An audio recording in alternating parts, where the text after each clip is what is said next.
pecadores possam desejar a salvação em Jesus de Nazaré.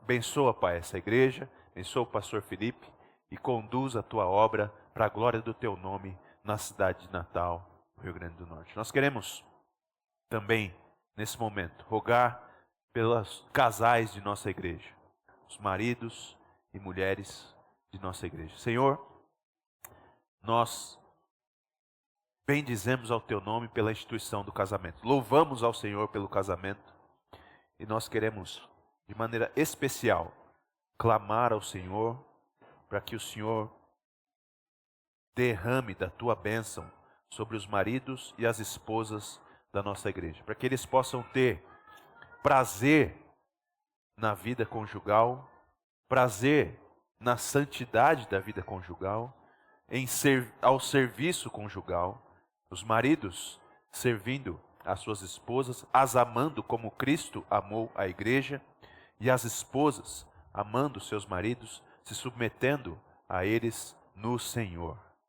Abençoa, Pai, dá renovação dos seus compromissos, dos seus votos, dá para eles confiança para se entregarem sem medo um ao outro e ao Senhor. Que o orgulho seja quebrado, que perdão seja pedido e concedido, que a misericórdia que vem do Senhor possa habitar ricamente no relacionamento matrimonial dos casais da nossa igreja. Nós vamos mais uma vez ouvir a tua palavra e nos voltar para ela e pedimos que o Senhor fale conosco. Mais uma vez, nós nos achegamos clamando, pedindo, fala conosco, fala conosco. Nós queremos ouvir a tua voz. É a nossa oração no nome santo de Jesus. Amém. Marcos capítulo 10. Nós chegamos ao final desse capítulo, um capítulo longo, grande, do Evangelho segundo São Marcos. Vamos considerar essa noite o texto que está a partir do verso 46. Marcos, capítulo 10, verso 46.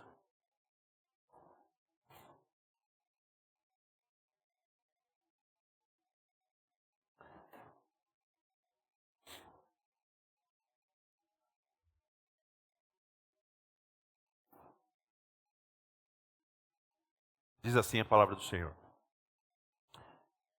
E foram para Jericó. Quando Jesus saía de Jericó, juntamente com os discípulos e numerosa multidão, Bartimeu, um cego mendigo, filho de Timeu, estava sentado à beira do caminho. E ouvindo que era Jesus, o Nazareno, começou a gritar: Jesus, filho de Davi, tenha compaixão de mim. E muitos o repreendiam para que se calasse. Mas ele gritava cada vez mais: Filho de Davi, tenha compaixão de mim. Jesus parou e disse: Chamem o cego. Chamaram então o cego, dizendo-lhe: Coragem, levante-se, porque ele está chamando você.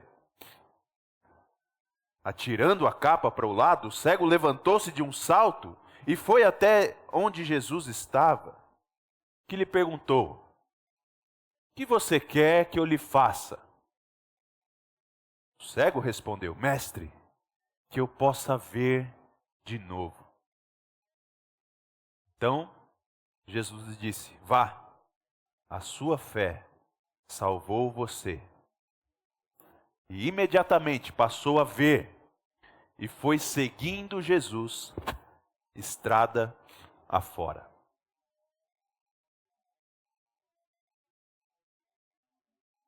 Coisa triste é o ser humano que vive em auto-engano.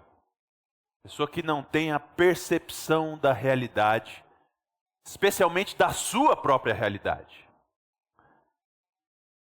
Uma das histórias que tem a maior capacidade de ilustrar a tristeza de alguém que vive em auto-engano é aquela história da roupa do rei. Você que é mais velho, com certeza conhece essa história. Talvez os mais novos, a gente não tem mais esse hábito de contar esses contos para as crianças, né? Eu acho. Talvez vocês não conheçam, mas é uma história muito famosa e antiga, né? Que conta sobre um rei poderoso, rico, dominador de um reino importante, impotente e potente, que certa vez foi visitado por um homem que se dizia ser um alfaiate. Um alfaiate que tinha uma habilidade e uma capacidade especial. Ele, tendo acesso a um material muito especial, ele era capaz de produzir uma roupa que só as pessoas inteligentes podiam ver. Aqueles que eram considerados, né, intelectualmente limitados, não tinham condições de ver aquela roupa que ele produzia. E o rei, então, muito soberbo, com o ego inflado, ele falou: eu quero essa roupa, faz uma para mim. E aí ele falou assim: não, mas esse material é muito caro, é muito difícil de se encontrar e de mexer com ele, né, de trabalhar esse material. Então, não é simples assim, não é barato. Ele falou: eu pago, faz uma roupa dessa para mim. E aquele homem, então, que era na verdade um grande gaiato, exigiu tesouros e tesouros do rei, pegou muito dinheiro e começou a produzir a roupa do material fantástico, cujos olhos inteligentes somente poderiam ver. E a história continua então dizendo de como o rei visitava aquele alfaiate para ver a roupa, e o alfaiate mostrava nada e dizia: olha como é bonita a roupa, como está ficando boa. E o rei, acompanhado de toda a sua corte, ia e não via nada, mas não querendo assumir a sua falta de percepção daquela realidade, assumiram o auto-engano e dizendo: nossa, está ficando bonito mesmo. Que material maravilhoso. Nunca vi nada igual. Até que o rei intimou aquele rapaz: e aí, quando é que vai ficar pronta a minha roupa? Quando que vai ficar pronto? Eu paguei caro, quero usar essa roupa. O cara deu uma data para o rei, e o rei então e a sua corte montaram, agendaram um desfile para que o rei pudesse passar pela cidade com a sua roupa nova. E foi então aquele evento. Toda a cidade foi reunida para ver a roupa nova do rei, a roupa especial, do material especial que só os inteligentes podiam ver. E naquele dia o homem trouxe a roupa ao castelo, levou aos aposentos do rei. O rei, tira essa roupa velha que você está aí. Esse tecido maravilhoso aqui é que você vai usar agora. E foi ali vestindo o rei tomado no seu auto-engano, Nossa, que caimento maravilhoso, Estou muito bonito, estou muito elegante. Aquele homem então, pronto, está pronto agora, rei, pode ir para o desfile. Ele sai na rua, vestindo a roupa que só os inteligentes podiam ver. E no meio do desfile não há celebração, não há barulho, está todo mundo perplexo. E todo mundo abraçando o auto-engano. Todo mundo abraçando aquele engano, porque ninguém quer assumir. Não estou vendo. Até que de repente uma voz de uma criança, que não tem aquela percepção, não tem aquele orgulho, dá o grito: o rei está pelado! O que todos não conseguem mais segurar, partem para a gargalhada. E finalmente conseguem confessar. Inclusive o rei, que não estava vendo nada. Não estava vendo nada. E que tristeza essa história, na verdade, né? Que tristeza, esse cara com o papo fiado dele conseguiu levar o rei a realmente abraçar uma realidade que não era a dele. Porque ele não podia ser rei que era, visto como burro. Nós chegamos ao final do capítulo 10 de Marcos, e Marcos vai trazer para a gente essa figura extraordinária, o cego Bartimeu. E esse é um momento especial da vida e do ministério terreno de Jesus. Lembra que o Senhor, desde a metade do capítulo 8, ele já havia dito aos seus discípulos: nós vamos para Jerusalém. E quando chegar lá, você humilhado, maltratado, condenado à morte, entregue aos gentios e morto. Mas vou ressuscitar. E nós chegamos aqui justamente no evento final, ou no último milagre que Jesus opera de cura antes da sua crucificação.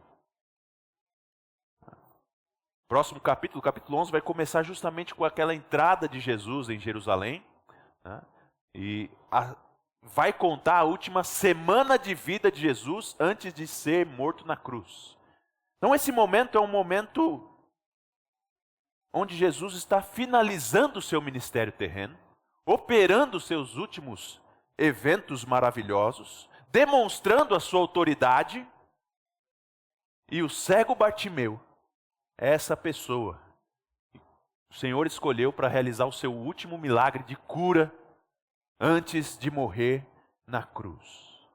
E Marcos conta para a gente a respeito desse encontro. Diz que Jesus passou por Jericó, uma cidade distante, 40 quilômetros de Jerusalém. O Senhor Jesus está fazendo uma rota vindo do norte, indo para o sul, e passando por Jerusalém, passando à porta da cidade, há um homem cego, que é também um mendigo. Um mendigo. E que lugar apropriado. Um mendigo precisa ficar num lugar onde tem movimentação de pessoas. E Bartimeu está justamente ali, à beira do caminho, na porta da cidade.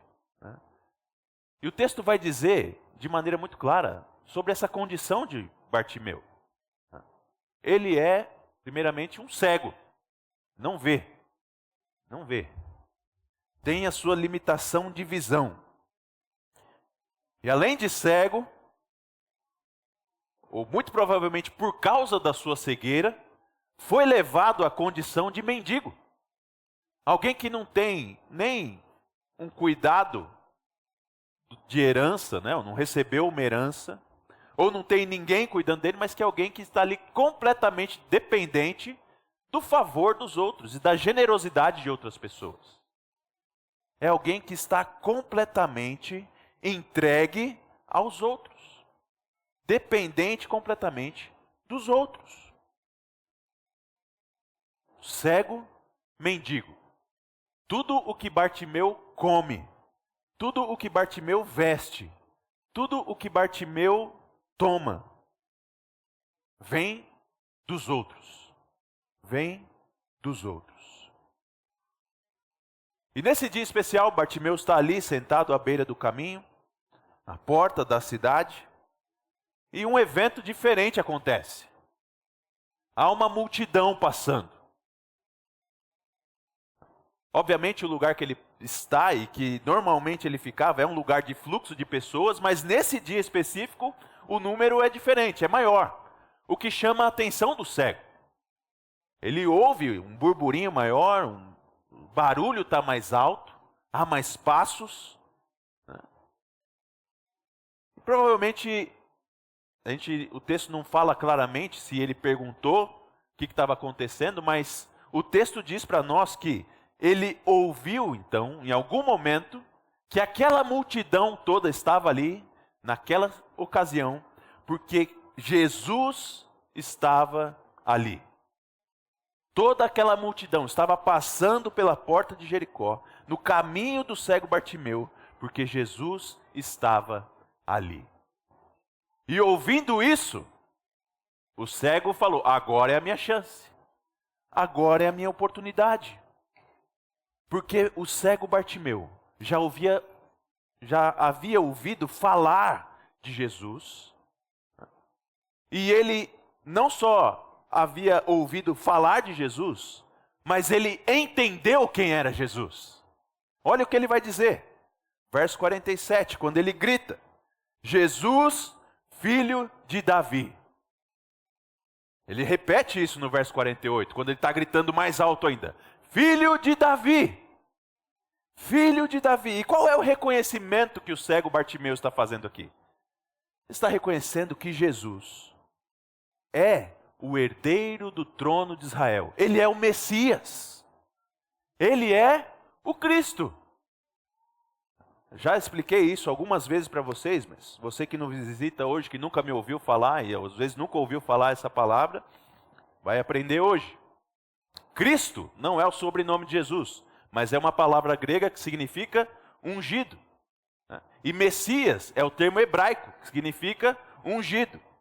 Então Jesus de Nazaré é o ungido de Deus. Se você quer falar grego, você diz Cristo. Se você quer falar hebraico, você diz Messias. Ou em português, ungido. Essas palavras, esses termos, são cheios de significado, mas no fim das contas representam que Jesus é aquele prometido que assumiria o trono, que guiaria o povo de Israel, que libertaria o povo de Israel de seus inimigos e que conduziria o povo de Israel em santidade, em redenção, liderando o povo de Israel na nova aliança prometida pelo profeta Jeremias. E que o seu reino, como descrito em 2 Samuel capítulo 7, seria um reino eterno, que não passaria jamais. Então o cego Bartimeu, ele entende, e ele confessa, e ele proclama que Jesus é o filho de Davi, é o Messias, é o Cristo. E ele diz então: filho de Davi, você que é o rei de Israel, você que é o condutor do povo de Deus, você que é o libertador do povo de Deus, tem compaixão de mim. Tem compaixão de mim. E essa palavra, irmãos, é uma palavra muito importante. Porque aqui nós percebemos que o cego Bartimeu, ele não tinha só uma convicção precisa de quem Jesus era. Jesus é o filho de Davi, o Messias, o Cristo. Mas ele tinha também, de uma maneira muito clara, diante de si, quem ele era. Ele sabe quem é Jesus e ele sabe quem ele é. Eu sou alguém que precisa de compaixão, que precisa de misericórdia. Eu sou alguém que precisa ser salvo. Eu preciso de ajuda. Jesus, filho de Davi, tem compaixão de mim. Meus irmãos, a palavra compaixão não é simplesmente uma palavra que envolve um sentimento, né, de afeição, um sentimento por alguém que está numa situação de condolência. Mas ela envolve muito mais que isso, envolve ação, atitude em favor daquela pessoa. O cego Bartimeu, ele entendendo quem Jesus é, entendendo a sua situação, de alguém que é necessitado, ele pede para Jesus: Jesus, faz por mim, incline os seus sentimentos para mim e realize algo por mim. Tenha compaixão de mim, tenha misericórdia de mim. Tenha misericórdia de mim. Faça por mim aquilo que eu não mesmo posso fazer. E é muito interessante o cenário, né? Você imagina, e eu consigo me imaginar nesse cenário, e para minha vergonha, exatamente agindo como os judeus aqui. O cego está lá na beira da estrada, completamente necessitado. Ele ouve que Jesus está passando e fala: opa, o rei está aqui. O rei está aqui. Rei, me ajuda. Tem compaixão de mim, faz alguma coisa por mim. E aí o povo, que é altivo, soberbo, ouvindo aquele mendigo cego ali gritando, falou: cala a boca aí, rapaz. Fica quieto. Vai atrapalhar Jesus. Você acha que Jesus tem tempo para lidar com você? Fica na sua aí, irmão. Esse é o que está acontecendo. O cego está gritando, ele vê a sua oportunidade, ele vê a realidade diante dos seus olhos, porque ele entende quem ele é, ele entende quem Jesus é, ele clama, mas as pessoas falam: não, ô Bartimeu, não, fica na sua, para de atrapalhar. Mas aquilo não para ele, aquilo não o impede, porque ele tem total convicção dessas duas realidades, quem ele é e quem é Jesus. E motivado nessas duas realidades claras, verdades que estão diante dos seus olhos, ele grita mais alto ainda, clama com mais vigor: Filho de Davi, tem compaixão de mim. Filho de Davi, tem compaixão de mim.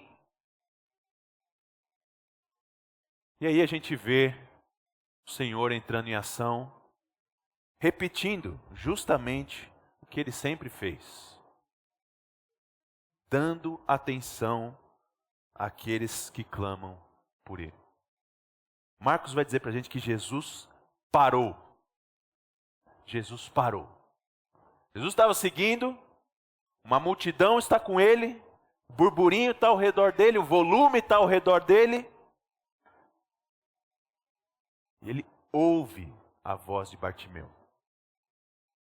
E ele para. Ele para. E ele sabe quem é. Sabe quem é. Ele diz: chamem o cego. Chamem o cego. Jesus já tinha identificado quem era que estava gritando por ele. Chamem o cego. E essa é a parte, né, que a gente vê o senso de humor divino. Deus tem muito senso de humor, gente. Porque aquelas pessoas que estão ali, né? Cala a boca, Bartimeu. Cala a boca, Bartimeu. Agora elas têm que obedecer Jesus e falar: Bartimeu, Jesus está te chamando. Né? Jesus não fala: Bartimeu, vem cá. Jesus, expressamente, ele fala: chamem ele. Chamem ele. Porque Jesus quer deixar claro esse negócio aqui. Que ele para e ele ouve. Vocês que estão aí falando para ele ficar quieto, vocês mesmos, chamem. E eles envergonhados agora têm que dizer, chegar para o cego Bartimeu e dizer: cego, vai, coragem. Fica feliz aí, levante-se porque Jesus está te chamando. Ele está chamando você. Ah, que notícia. Que notícia, meus irmãos. O cego Bartimeu, completamente ciente de quem ele é, de quem é Jesus de Nazaré, ouvindo agora que o Senhor ouviu o seu clamor e que o chama, ele salta e vai a Jesus. Salta e vai a Jesus. Que cena maravilhosa. Esse homem vai ao Senhor. E o Senhor, muito simplesmente, com toda a singeleza do seu coração, de um mestre amado, ele faz a pergunta: Bartimeu, verso 51. O que você quer que eu lhe faça? O que você quer que eu lhe faça? Nota como o Senhor Jesus, mais uma vez, ele leva os seus interlocutores à consideração da realidade das necessidades vitais. O Senhor Jesus sabe o que Bartimeu precisa. O Senhor Jesus sabe. O Senhor Jesus sabe tudo, de todas as coisas. Mas ele pergunta para o cego. Pergunta para o cego: o que você quer que eu faça a você? E ele responde: Senhor, eu quero ver de novo.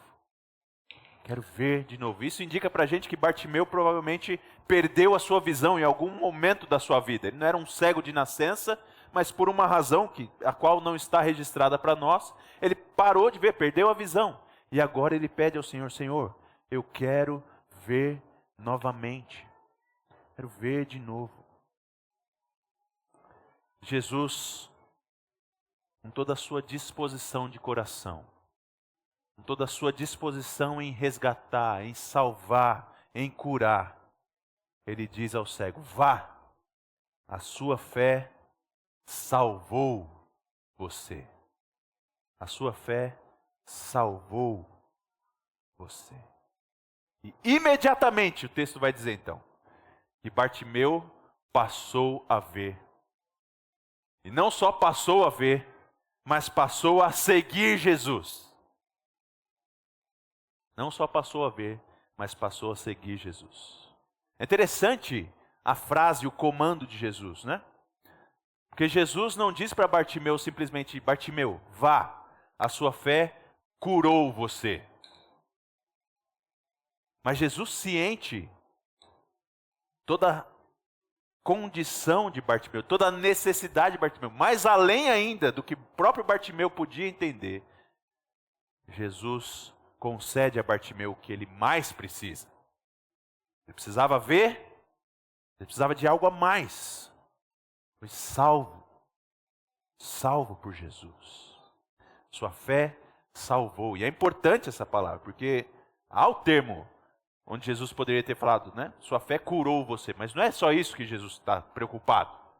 Jesus está preocupado em dar vida, dar salvação a Bartimeu plena e completa.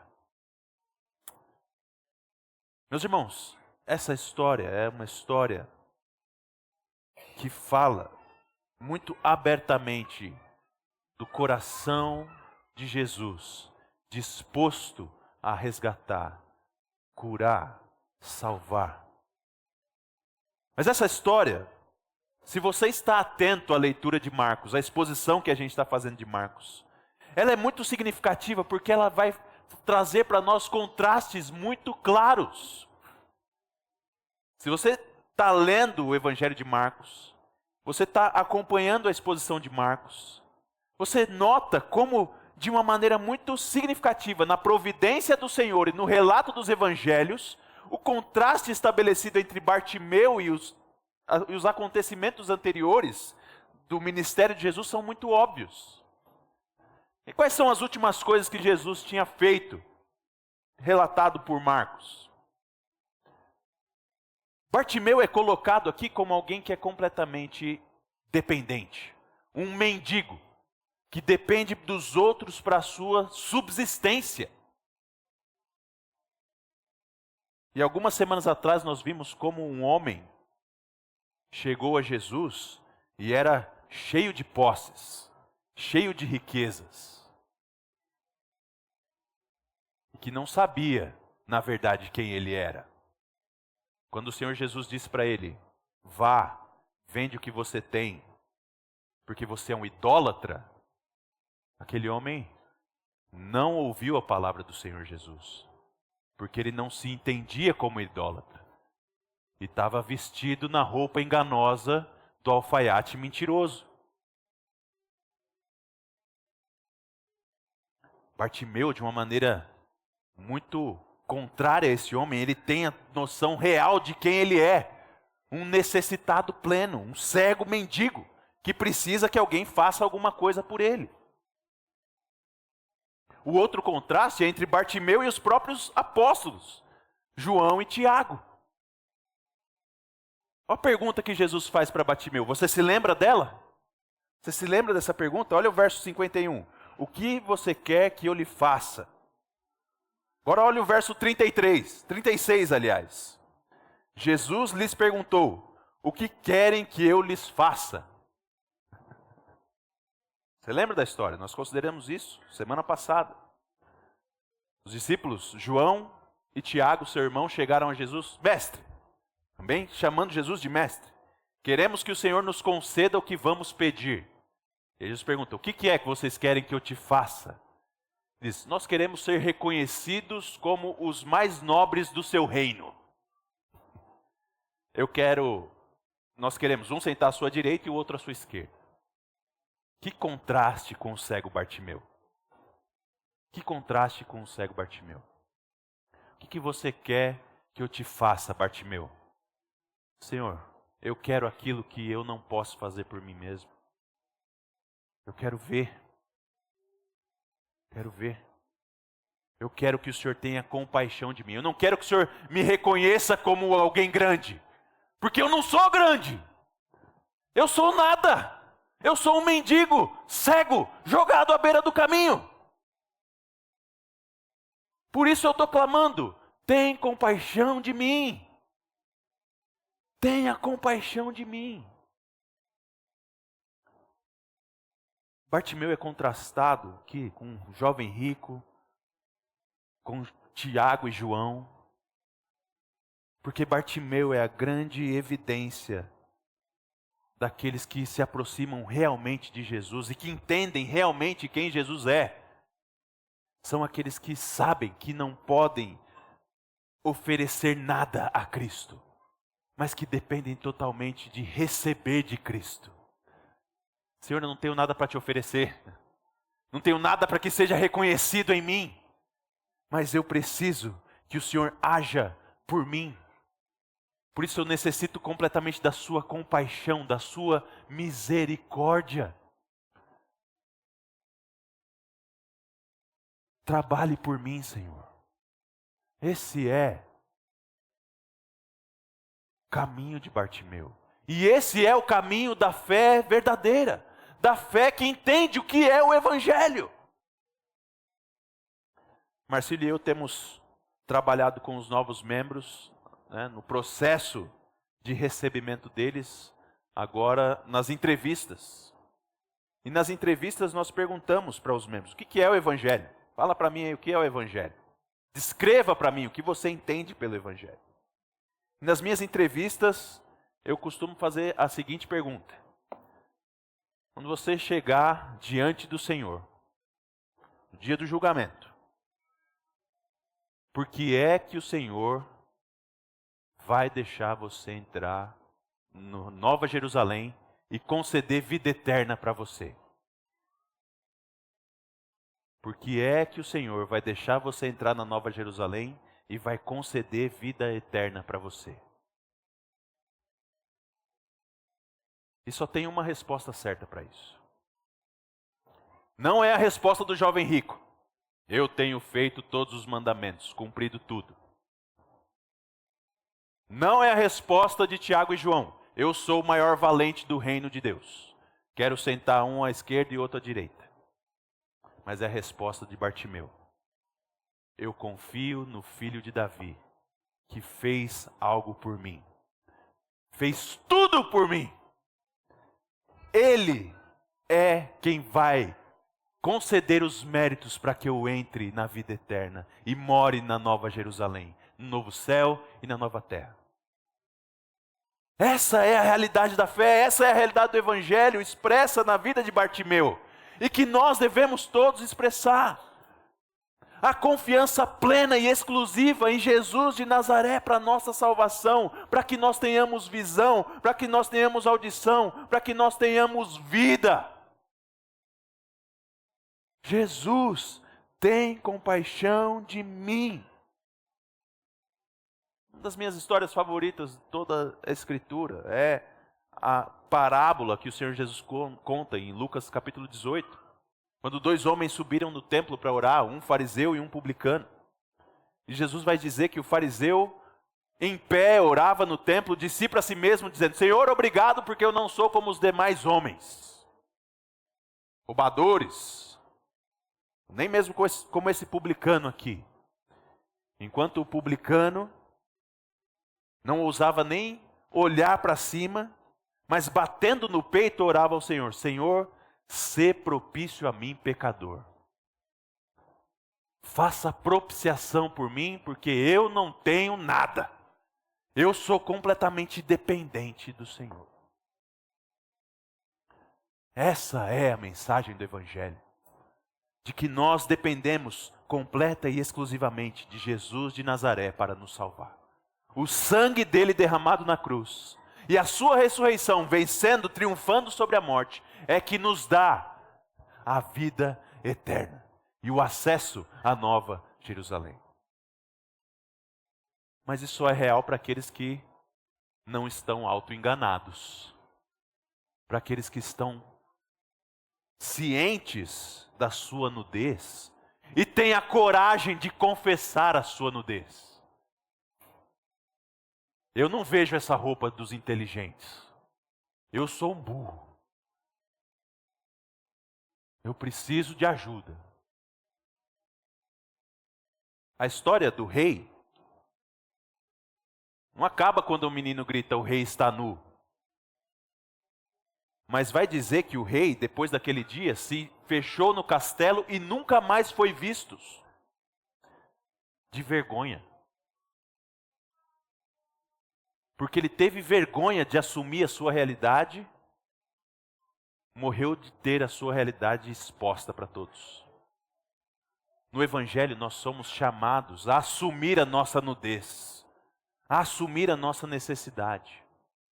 Para tudo, irmãos. Especialmente para a nossa condição de pecadores. E nessa noite então eu quero chamar a sua atenção para isso e desafiar você a isso. A parar de se enganar. E reconhecer quem você é diante de Deus.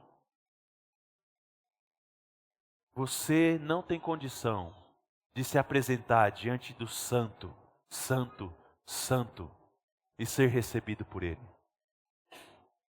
Você precisa de Jesus de Nazaré e da compaixão dEle.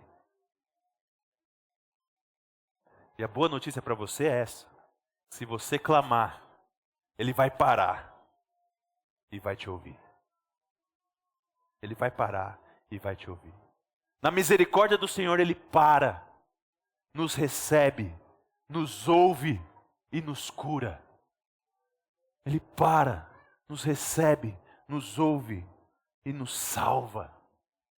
E você tem a liberdade de clamar ao Senhor por todas as suas necessidades.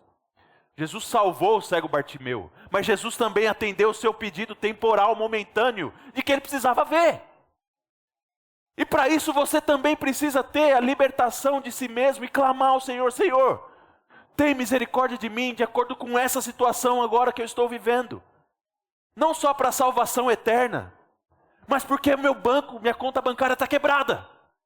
Tem misericórdia de mim. Tem misericórdia de mim porque eu não estou conseguindo me entender com a minha esposa e eu acho que ela vai embora de casa. Tem misericórdia de mim porque a minha filha não me honra. Meus filhos não me honram. Senhor, tem misericórdia de mim. Eu não consigo fazer isso. Haja, trabalhe, ouça o meu clamor. Ouça o meu clamor. Meus irmãos, o Senhor Jesus é bondoso, compassivo, longânimo e assaz benigno. As suas misericórdias não têm fim, se renovam todos os dias, a cada manhã. A sua misericórdia dura para sempre. E eu chamo você hoje, clame ao Senhor. Tenha diante dos seus olhos a realidade de quem você é, das suas necessidades. E busque no Senhor a salvação, a cura, a libertação. Eu quero chamar o Ministério de Louvor aqui, nós vamos cantar um hino. E nós vamos cantar em espírito de oração, clamando a misericórdia do Senhor, e depois nós vamos orar. Mas eu quero que você aproveite esse momento para realmente declarar isso. A sua necessidade de Cristo, a sua dependência completa de que Jesus haja por você. E clame, se derrame diante do Senhor, mais uma vez, clamando pela misericórdia dEle. Vamos cantar e depois nós vamos orar.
Se você tem liberdade, se você quiser se colocar de joelho agora diante do Senhor e se derramar fisicamente diante dele, faça isso.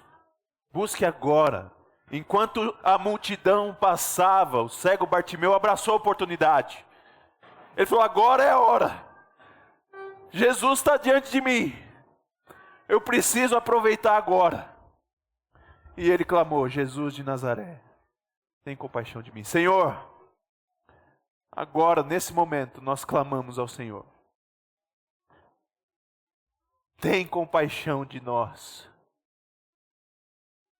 O Senhor sabe as nossas necessidades. Sabe que somos completamente fracos, perdidos, cegos, surdos, sem a graça e a misericórdia do Senhor. E nós queremos agora suplicar a Ti: tem compaixão de nós, tem compaixão de nós, tem misericórdia de nós, Senhor. Ouve o nosso clamor, ouve a nossa súplica. Nós queremos clamar ao Senhor, para que o Senhor nos conceda cura das nossas enfermidades. Pai, tem misericórdia daqueles que estão aflitos, sofrendo com a sua saúde, doenças severas, que tem atormentado teus filhos, que atrapalhava, como atrapalhou o Bartimeu e tem atrapalhado até hoje. Nós clamamos a Ti, Pai, traz cura ao Teu povo, traz cura aos nossos familiares que estão enfrentando cânceres severos, pesados. Pai, tem misericórdia, tem compaixão. Livra-nos da morte, Senhor. Nós queremos clamar pelas nossas finanças. Tem sido cada vez mais difícil trazer o sustento dos nossos lares, pagar as nossas contas com dignidade, com honra, testemunhando fielmente a respeito do Senhor, e muitos de nós estamos quebrados. Nós pedimos ao Senhor: salva-nos, salva-nos, tem compaixão da nossa vida financeira.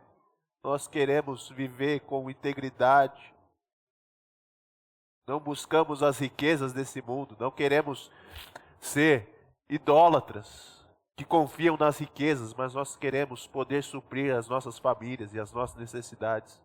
Traz, Senhor, livramento na área financeira para as nossas famílias. Senhor, tem compaixão de nós, nos nossos relacionamentos que estão quebrados, estão destruídos. Tem compaixão, Senhor. Restaura. Traz perdão, reconciliação. Que nós possamos ser libertos do nosso egoísmo, do nosso autocentrismo.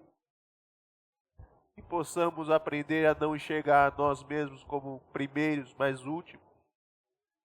Restaura, Pai, os nossos relacionamentos. Concede-nos que nós perdoemos e sejamos perdoados, como o Senhor nos perdoou, e tenhamos reconciliação plena, final, nos nossos relacionamentos. Acima de tudo, mais importante, nós clamamos ao Senhor por salvação, perdão dos nossos pecados. Tem compaixão de nós, para que nós tenhamos não somente uma vida aqui boa, mas para que nós tenhamos vida eterna dos novos céus e nova terra, diante da glória do Senhor, naquele lugar onde não há sol, porque a Tua majestade brilha eternamente. Nós queremos morar lá e sabemos que somos completamente dependentes da misericórdia de Jesus Cristo para isso. E nós clamamos agora: Pai, tem compaixão de nós. Salva-nos, Senhor.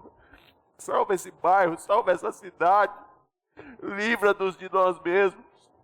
Tem misericórdia de nós. Tem misericórdia de nós. Nós cremos que o Senhor é Deus bondoso, misericordioso. E clamamos agora, Pai. Assim como o Senhor ouviu o cego Bartimeu, ouve a nossa oração. Tem misericórdia de nós. Em Cristo Jesus, o Messias, o Filho de Davi, o Rei de Israel, Rei dos reis, Senhor dos senhores, concede-nos salvação, Para a honra e glória do teu nome nós clamamos. Em nome de Jesus de Nazaré. Amém. Amém. Amém.